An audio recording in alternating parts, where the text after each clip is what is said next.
A gente vai começar hoje a conversar um pouco sobre livros, para falar um pouco de literatura, algo que algumas pessoas já haviam comentado comigo que seria interessante a gente conversar aqui no canal, sobretudo aquelas pessoas que conheceram o projeto Repaginar.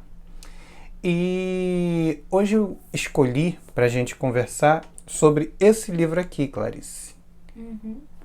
O Não Há Silêncio que Não Termine, da franco-colombiana Ingrid Betancourt.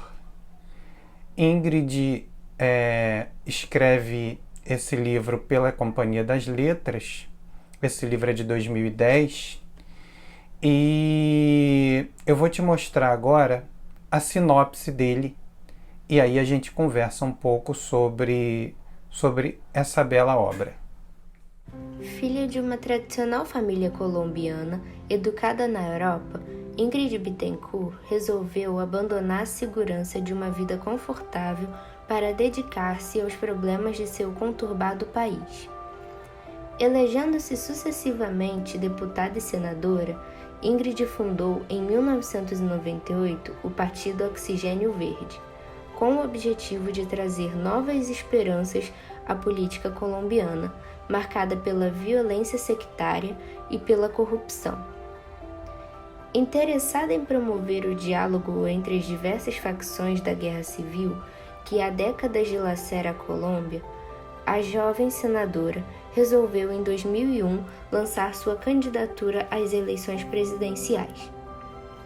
No ano seguinte, durante uma viagem de campanha ao único município governado por um prefeito de seu partido, a candidata, então mal colocada nas pesquisas, foi sequestrada por um comando das Farc, junto com diversos assessores e seguranças, num episódio até hoje mal explicado.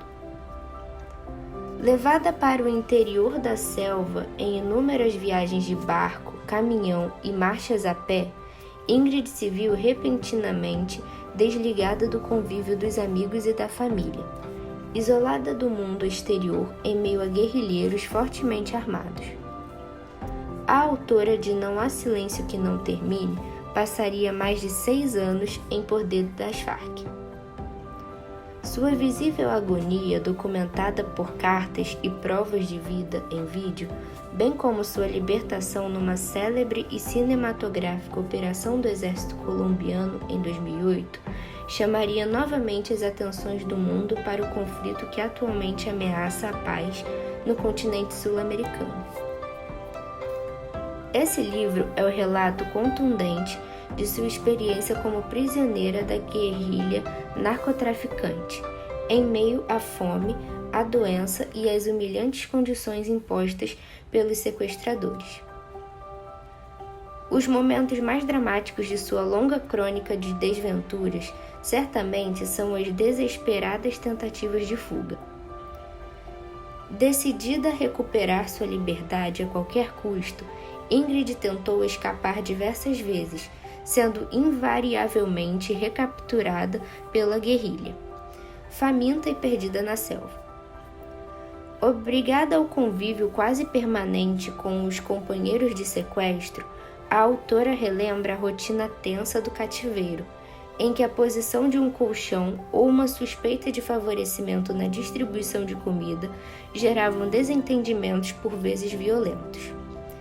Ingrid revisita os diversos acampamentos, mais ou menos provisórios, em que foi mantida prisioneira, associando-os às figuras sinistras dos diversos captores e carcereiros que fizeram parte de seu cotidiano ao longo dos anos. A vítima retrata seus algozes sem rancor, descrevendo-os em sua miséria política e humana. O bem-sucedido fim do sequestro, em julho de 2008, encerra o livro num tom de cautelosa esperança, dedicado à preocupante situação dos reféns ainda em poder das Farc. Você viu aí na sinopse que ela foi candidata à presidência da Colômbia. candidata à sucessão de Andrés Pastrana, no ano de 2002. E, naquele momento, a Colômbia era um país marcado pela violência das Farc, as Forças Armadas Revolucionárias da Colômbia. E num episódio até hoje muito mal explicado, em que Ingrid e mais diversos apoiadores participariam de um evento na única cidade governada por seu partido,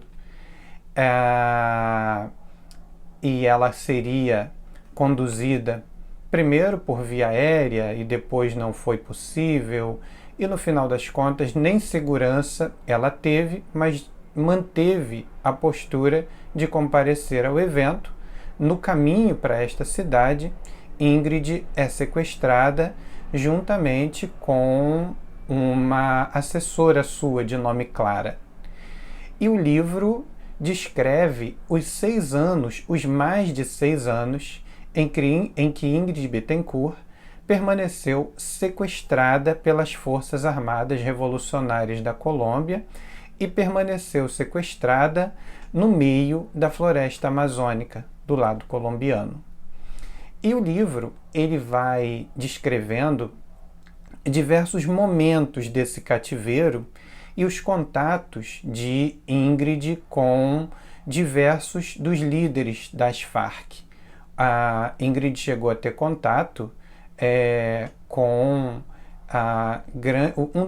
com nomes muito conhecidos das Farc, como Marulanda, por exemplo. Mas o que marca fortemente esses 6 anos e meio de cativeiro, na minha opinião, é uma frase que a Ingrid diz no livro: sequestraram o meu corpo, mas não sequestraram a minha mente. Me sequestraram e me fizeram prisioneira, mas nenhuma prisão é capaz de me fazer deixar de acreditar naquilo que eu quero ser. E o livro ele relata diversos momentos muito difíceis. Por exemplo, no momento em que ela pega uma doença, ela contrai uma doença bem grave, e nesse momento as Farc precisam mudar de acampamento, e mudar de acampamento era algo muito comum. Sempre que as Farc percebiam que havia aproximação de forças do governo ou do exército colombiano, mudava-se de acampamento, e isso era extremamente cansativo para ela. E num desses momentos ela está bem doente, e aí o livro tem uma dose muito forte de emoção, que eu não vou contar, mas acho que essa parte do livro ela ensina muito a cada um de nós sobre a própria liberdade que a gente tem e sobre a qual às vezes a gente não se dá conta do quanto ela é importante. O livro ele descreve ainda pelo menos 4 tentativas de fuga de Ingrid, sendo 2 delas com a companheira Clara. Uma outra vez ela tentou fugir com outro preso político, que ela chama de Luxo no livro, né, Luiz Elásio, e as maneiras pelas quais ela foi recapturada e os castigos que recebia a cada tentativa de fuga. Mas retrata o livro também a luta da Ingrid pela liberdade, o fato dela jamais ter desistido da liberdade, dela jamais ter desistido daquilo que acreditava enquanto mulher, enquanto ser humano e, sobretudo, enquanto alguém que estava preso em função de uma luta política, de uma luta que não tinha previsão de fim naquele momento. O dado concreto é que o livro retrata também um outro componente muito importante, o rádio. Por quê? Porque nos acampamentos era o único meio de comunicação dela com a família. Então, a família entrava em contato com ela falando através das estações de rádio, ela ouvia e muitas vezes era o que dava força para continuar lutando pela liberdade. O livro também descreve as provas de vida as quais ela teve que mandar para que a liberdade dela continuasse sendo negociada nos meios políticos na Colômbia e até mesmo fora da Colômbia. E o livro retrata ainda